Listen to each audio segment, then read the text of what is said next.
Bonjour à toutes et à tous et bienvenue au Commodities Market Report. Yoav Nizar, ravi de vous retrouver en ce mercredi 23 mars 2016. Je vous laisse prendre connaissance d'investissement liés au risque de trading. Négocier sur marge sur le marché des devises via des produits CFD comporte un risque élevé et ne peut être recommandé à tout investisseur. FXCM et DailyFX ne pourront en aucun cas être tenus responsables de pertes ou dommages occasionnés incluant sans restriction des pertes ou manque à gagner qui pourrait découler directement ou indirectement de l'utilisation de ces informations. Voilà donc pour l'avertissement lié au risque de trading. Bonjour à tous, vous êtes nombreux sur le chat, alors n'hésitez pas justement à me poser toutes vos questions ou même à me faire part de vos graphiques ou de tous vos commentaires. Je serai ravi de pouvoir vous apporter mon point de vue. Voilà, vous êtes nombreux, bonjour à tous, merci à tous. Débutons donc ce webinaire par l'analyse pétrole, hein, car cet après-midi, comme vous le savez, comme chaque mercredi, il y a la publication des stocks de pétrole aux États-Unis, des stocks hebdomadaires de pétrole aux États-Unis. Le pétrole qui est sous pression, le pétrole qui est sous pression, le pétrole qui est sous pression à l'ouverture. Alors visiblement, on me signale sur le chat que le son n'est pas assez fort. Donc je vais tout simplement je vais l'augmenter. N'hésitez pas à me confirmer que le son et l'image fonctionnent bien. Voilà, je pense que ça devrait être mieux. Merci d'ailleurs de m'avoir rappelé sur le chat. Alors le pétrole, comme je disais, le cours du pétrole qui est sous pression après une séance de légère consolidation hier. Et le cours donc qui sera impacté bien évidemment cet après-midi, donc comme vous le savez, par la publication des stocks. Alors en effet, le consensus est tombé. Le consensus est tombé et merci à Bruno de Let's Speak qui me confirme que le son fonctionne bien. Le consensus est tombé, le consensus s'attend à un restockage de 3 500 000 barils de stock de brut aux États-Unis la semaine passée, ce qui explique notamment donc que le cours du pétrole était mis sous pression, mais le pétrole finalement a suivi en quelque sorte les marchés actions hier. Donc le marché actions qui était mis sous pression notamment par les attentats survenus à Bruxelles hier matin. Et finalement dans ce climat d'aversion au risque, malgré le fait que finalement les marchés actions a résisté finalement et il y a même pour l'Eurostoxx 50 maintenu notamment son support à 3000 points. En tout cas, le marché a été averse au risque, mais d'un point de vue technique, le cours du pétrole reste soutenu par cette droite de tendance haussière, formée depuis la séance du 11 février 2016, et le cours du pétrole qui devrait profiter dans les prochaines séances des spéculations hein, sur un accord concernant un gel de production des pays exportateurs. Cet accord pourrait prendre forme le 17 avril prochain, puisque c'est la date hein, de cette réunion qui se tiendra à Doha, donc au Qatar. Et donc le cours du WTI qui conserve un potentiel de hausse et en effet le cours teste donc ce support dynamique qui est cette droite de tendance haussière. Donc en effet une stratégie haussière pour viser un retour sur les 44 dollars me paraît optimal, me paraît envisageable avec un bémol bien évidemment, la publication des stocks cet après-midi qui devrait provoquer une forte volatilité sur les marchés. Mais en tout cas, ce que l'on peut remarquer hein, des précédentes semaines et précédentes publications, c'est que finalement le marché se sert de cette forte volatilité pour choisir sa direction, pour aller là où il le souhaite. Donc pour le moment, la direction est haussière, donc je maintiens ces cibles à 44 et 45 dollars pour le baril de WTI. Idem pour le cours du Brent qui poursuit son avancée, malgré finalement une divergence de RSI qui n'a pas pris forme. La divergence de RSI n'a pas pris forme car le RSI n'est pas repassé sous ce niveau, sous ce creux. Et donc le cours du Brent qui se rapproche de mon objectif à 44 dollars. 44 dollars qui est tout simplement un retour sur cette oblique baissière. Cette oblique baissière formée depuis le mois de novembre 2014. Donc, mon billet est haussier pour les deux matières premières pétrolières. Alors, on dégagera bien évidemment des stratégies notamment sur l'USD CAD, mais tout de suite le cours de l'once d'or. L'once d'or qui s'est replié, qui reste sous pression, qui n'a pas profité du climat d'aversion au risque, qui a animé la séance hier, mais qui en revanche est pénalisé par le rebond du cours du dollar américain. Le dollar américain, finalement, maintient son rebond technique, reste fragile, certes, et d'un point de vue technique également reste baissier, comme vous voyez sur le graphique de l'US Dollar Index. D'ailleurs, il teste un seuil d'inversion de polarité à 11 975 points, se rapproche en tout cas de ce seuil majeur à 12 000 points, mais ce qui est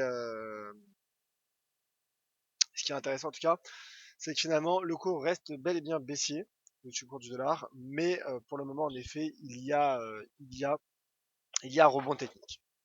Il y a un rebond technique qui durera peut-être jusqu'à demain avec la publication des commandes de biens durables aux États-Unis, puisque en ce début de semaine, il n'y a eu aucune statistique majeure publiée aux États-Unis. Donc finalement, le cours a entretenu son rebond technique et ce rebond pourrait prendre fin demain suite aux commandes de biens durables. Donc on suivra tout cela de près. Bien évidemment, le cours en tout cas qui reste fragilisé par la politique moins hawkish qu'anticipé il y a quelques semaines, quelques mois même, de la réserve fédérale, et le cours de l'once d'or, donc dans ce contexte, est affaibli par ce rebond technique du dollar, mais teste finalement ce support à 1230. Donc si l'on joue le trading range, on dégage une stratégie haussière pour viser les 1280, mais ce serait risqué car le risque à court terme est baissier pour le cours de l'once d'or, qui teste un pivot donc. En cas de cassure de ce pivot, le cours pourrait retomber sur les 1210 dollars. Donc le risque est baissier pour le cours de l'once d'or, mais pour le moment il se stabilise dans son range 1280-1230 dollars. D'ailleurs, le cours de l'argent qui est positivement corrélé a également un potentiel de baisse, pour tomber jusqu'au 15 dollars 20. Alors, il faudra attendre que la clôture journalière soit validée, soit confirmée, mais on se rend compte que finalement l'argent a un potentiel de baisse et donc également c'est également valable pour le cours de l'once d'or. Donc prudence toutefois sur le métal jaune qui teste un pivot comme je le disais. Alors le cours du gaz naturel, finalement qui se maintient, qui fluctue sur la partie supérieure de ce triangle, qui est dirigé finalement par la partie supérieure de ce triangle, par cette oblique baissière formée depuis la séance du 8 janvier 2016. Et donc en effet un pullback sur ce niveau permettrait de viser un retour sur les 2 dollars, mais le risque est toutefois baissier lorsque l'on remarque la tendance de moyen long terme. Elle est clairement baissière, donc c'est la raison pour laquelle le risque est baissier certes, mais sur ces niveaux en effet, un rebond technique pour cibler le pivot et le seuil décisif à 2 dollars est envisageable, mais je répète, risque baissier. Alors avant de passer aux devises matières premières et devises exotiques, et notamment une stratégie que j'ai publiée ce matin sur Twitter sur le taux de change USD-ZAR, un mot tout de même sur le cours du cuivre qui se stabilise, mais au-dessus de cette résistance à 2,27 dollars. Et idem, donc le cours qui tente un timide pullback, mais je maintiens mon objectif à 2,35 dollars, malgré le fait que le momentum haussier ralentisse. Alors en effet, la hausse ralentit, mais le mouvement reste haussier, la tendance court moyen terme est bel et bien haussière, donc je vise pour le cours du cuivre de 35 dollars, le cours du cuivre qui profite notamment euh, finalement d'une diminution des stocks en Chine de cuivre. Voilà donc pour le copper, de 35 dollars, c'est ma cible dans les prochaines séances. Passons aux devises matières premières et le taux de change USD-CAD qui, malgré quelques rebonds techniques, le cours reste baissier, mais un momentum baissier également qui ralentit, qui faiblit, mais le cours finalement confirme en tout cas, le marché confirme cette résistance, semble confirmer cette résistance à court terme qui s'est formée à 1,31 dollars canadiens. Donc une résistance court terme qui vient de se former en effet. Je pense que pour l'USD CAD, il faut profiter des rebonds techniques pour dégager des stratégies vendeuses. Donc je maintiens ma cible à 1,2845 dollars canadiens. Le dollar canadien qui, selon moi, devrait profiter du rebond du pétrole, en tout cas de la hausse du pétrole, du potentiel haussier du pétrole au moins jusqu'au 17 avril prochain et la réunion donc de Doha, alors que l'USD, comme je le disais, effectue un rebond technique, mais reste fragile et selon moi, le risque est plutôt baissier pour le dollar américain et donc également pour le taux de change USD-CAD. Donc cible à 1,2845 pour l'USD CAD. Et maintenant passons donc à l'AUD USD. L'AUD USD. Et après, promis, je vous parlerai de ma stratégie sur l'USD ZAR. Enfin, je parlerai également du dollar néo-zélandais. L'AUD USD qui teste également un support, en tout cas un pivot court terme à 0,7585. Je pense qu'un pullback est envisageable pour viser les 0,7730. Je vise 0,7730. La tendance est haussière. Le cours est sorti par le haut, je vous le rappelle, il y a 2 semaines de ce range, finalement, en tout cas, a cassé, a franchi cette résistance. Donc, je maintiens ma cible à 0,7730. Le cours qui est toutefois sous pression par le repli technique des matières premières, mais conserve selon moi un potentiel de hausse. Le cours qui est également mis sous pression par le rebond du dollar américain, qui ne devrait pas durer selon moi. Donc, haussier pour l'AUD USD et le NZD USD qui tente de réintégrer ce range entre 0,6720 et 0,6565. Donc finalement, c'est tout l'enjeu de la séance du jour sur ce taux de change, le cours qui teste un seuil majeur. Je rappelle que ce soir, il y aura la publication de la balance commerciale néo-zélandaise, donc qui devrait provoquer de la volatilité sur ce taux de change. Et donc, la NZD USD, c'est simple, 2 scénarios possibles, soit rebond sur 0,6720 pour viser 0,69, soit cassure, et là on vise un retour sur les 0,6565. Le GBP USD qui poursuit sa chute, le GBP USD qui a été affecté par 2 éléments hier, en tout cas la livre sterling qui a été affectée par 2 éléments macroéconomiques majeurs. Le premier, ce sont les attentats de Bruxelles qui ont ravivé finalement les spéculations et les risques d'un Brexit. Et l'autre événement, c'est la publication du taux d'inflation au Royaume-Uni qui est ressorti inférieur aux attentes du consensus. Le taux d'inflation global est ressorti à 0,3% au mois de février, alors que le consensus l'attendait à 0,4%. Et enfin, ma stratégie du jour sur une devise exotique, sur le taux de change USD ZAR, je suis haussier. Le cours qui était sur un support ce matin, donc en effet, j'en ai fait part notamment sur mon Twitter. Le cours qui testait, donc qui tentait un rebond sur les 15,15 ZAR, rand sud-africain. Et donc, tout simplement, j'ai dégagé une stratégie haussière sur support pour viser les 15 ZAR 45. Je vous rappelle bien évidemment que cette stratégie est effectuée à titre indicatif. Voilà donc pour ce tour d'horizon des matières premières et des devises matières premières. Passons à présent aux questions. Alors, JS qui m'a confirmé que le son était bon, merci. Bonjour mon cher Tony. Alors,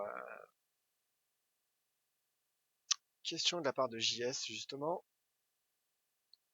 Hier, je n'ai pas eu le temps de te poser la question. Comment se fait-il que le WTI soit monté plus haut que le Brent?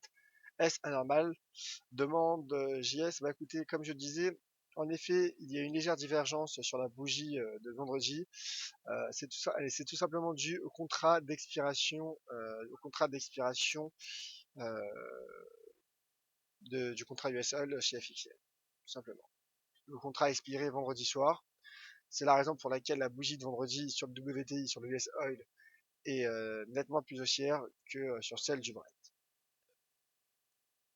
Donc, alors en effet, hier, il y a une divergence entre le WTI et le Brent. Le WTI qui a clôturé en légère baisse alors que le Brent s'est stabilisé, a légèrement progressé. En effet, il y a des divergences, il n'y a pas une corrélation à 100%, comme je l'expliquais dans mon webinaire éducatif consacré au cours du pétrole. Ces deux matières premières sont fortement corrélées, mais elles sont corrélées à 95%. Positivement corrélées à 95%, donc en effet, il y a quelquefois des petites divergences, mon cher JS. Donc il n'y a rien d'anormal. Alors, visiteur qui demande si les stocks de pétrole vont-ils agir sur l'USD yen. Pas directement, mais en effet, il y a un lien. Pourquoi? On remarque que généralement, le cours de l'once d'or et le cours du pétrole, en tout cas ces dernières semaines, avancent de manière opposée. Et on sait que par effet de corrélation, l'once d'or est corrélée au yen. Pourquoi? Car ce sont deux valeurs refuge. Alors en effet, il pourrait y avoir un impact. Il pourrait y avoir un impact. Si le cours du pétrole chute fortement, il y aura peut-être un climat d'aversion pour le risque qui sera présent, d'autant plus présent. Et donc, en effet, cela pourrait impacter le taux de change USD-Yen. Euh, mais en effet, elles ne sont pas directement, le taux de change USD-Yen n'est pas directement corrélé au stock de pétrole. Mais il y a tout de même un impact à prévoir. Alors, Tony, justement, qui réagit sur ma stratégie USD-ZAR. Tony, donc, qui verrait bien revenir sur les 14,44 et donc la rupture du support. C'est une formation en range. Donc, je vois toujours une pause avant une poursuite du mouvement initial, nous dit notre cher Tony. Alors, pour l'USD-ZAR, moi, tout simplement, comme je le disais, je vise ce rebond sur le rebond sur ce support. Range, ça dépend de l'unité de temps. Si nous sommes en daily, non, ça ne fait pas range. Je pense que le cours a le potentiel pour aller chercher ce niveau de résistance à 15,40, 15,45 ZAR. D'autant plus que pour optimiser son risque, en effet, je suis rentré à un moment opportun, je pense optimal, puisque je peux l'optimiser avec ce support à 15,15. Alors, commentaire de la part de Farid qui demande un point sur l'euro-dollar. L'euro-dollar, on regarde ça tout de suite. L'euro-dollar qui poursuit sa baisse, qui poursuit son repli, mais qui se maintient à l'intérieur de ce drapeau. Je vous rappelle que le drapeau est une figure de continuation. Donc le cours a en effet un potentiel pour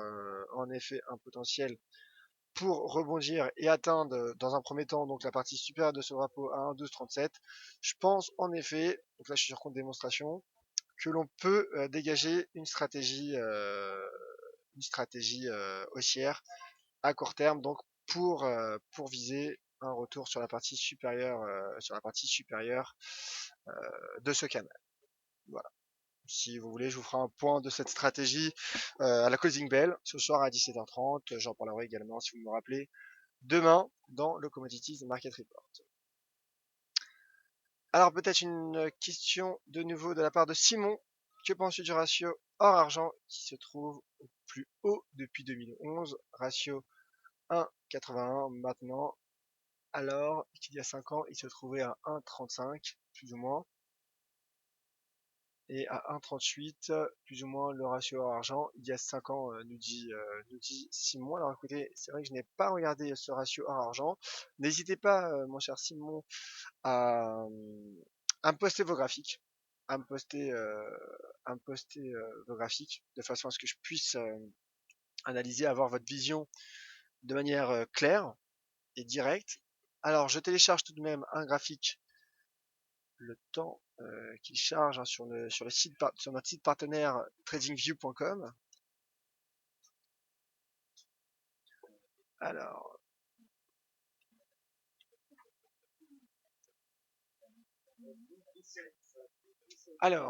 voici le graphique qui arrive en effet. Alors, le ratio or-argent, donc là nous sommes en données hebdomadaires. Le ratio or-argent qui baisse, qui est baissier en weekly. Et donc en effet, il est sur ses plus hauts en effet, mais il a atteint un plus haut il y a 3 semaines, il y a 4 semaines. Cela signifie donc, en tout cas pour ce mouvement de repli, donc que l'once d'or recule de manière plus rapide, je dirais, plus intense que le cours de l'argent. Et c'est logique, je dirais, à court terme, en tout cas depuis ce repli, car l'argent profite d'un double statut, à la fois de valeur refuge et également inversement corrélé au dollar, mais également de valeur de métal industriel. Et on sait que les métaux industriels se portent bien depuis quelques semaines, depuis plusieurs semaines maintenant, ce qui explique donc que l'argent se renforce vis-à-vis du cours de l'once d'or. Mais en effet, le cours restait sur une belle tendance haussière, il reste toujours dans une tendance haussière.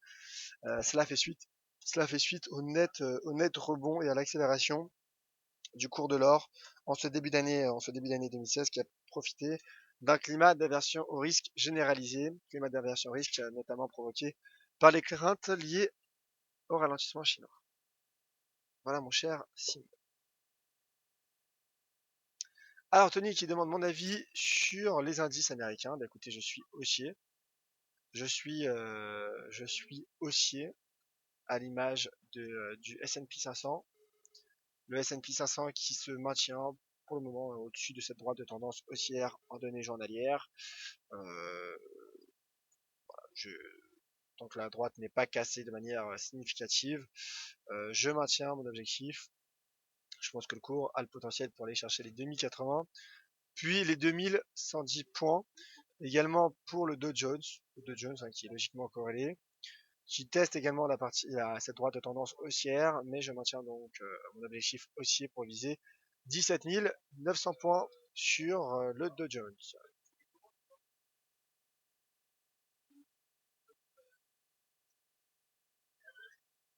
Alors, d'accord, mon cher Simon, en tout cas avec plaisir. Hein, si vous avez besoin d'autres analyses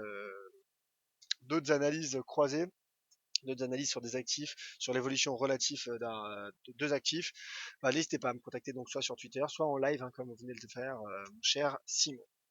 Alors, plus d'autres questions sur le chat. Ainsi s'achève ce Commodities Market Report. On se retrouve donc ce soir à 17h en direct pour la closing bell. Également demain de vive voix, donc à 10h30 pour le Commodities Market Report. On analysera dans le détail ces stocks de pétrole aux États-Unis et également l'incidence que peut avoir qu'aura cette obligation sur les matières premières, sur le pétrole, mais également sur les devises matières premières. Le taux de change USD-CAD également qu'on surveillera de près. Et peut-être une dernière question de la part de Bruno de Let's Speak qui demande si pensez-vous un retour possible au-dessus des 12 000 points pour le dollar américain? C'est possible, en tout cas en amont des commandes de biens durables. Comme je disais, le dollar américain poursuit son rebond technique, se rapproche des 12 000 points, mais en effet reste baissier. Le cours reste baissier, donc les niveaux de résistance sont à surveiller. Il en teste un est en train d'être franchi à 11 960. Le prochain se situe justement proche des 12 000 points, à 12 000 points quasiment, 12 005 points. On sait que 12 000 est un niveau, un seuil psychologiquement majeur et recherché par le marché. Merci à toutes et à tous. Prochain point de marché dans 5 minutes avec Vincent Gann pour le morning meeting. Et je reste à votre disposition sur mon Twitter, @yoavnizar. Merci, c'était Yoav Nizar pour le Commodities Market Report. À tout à l'heure et bonne journée.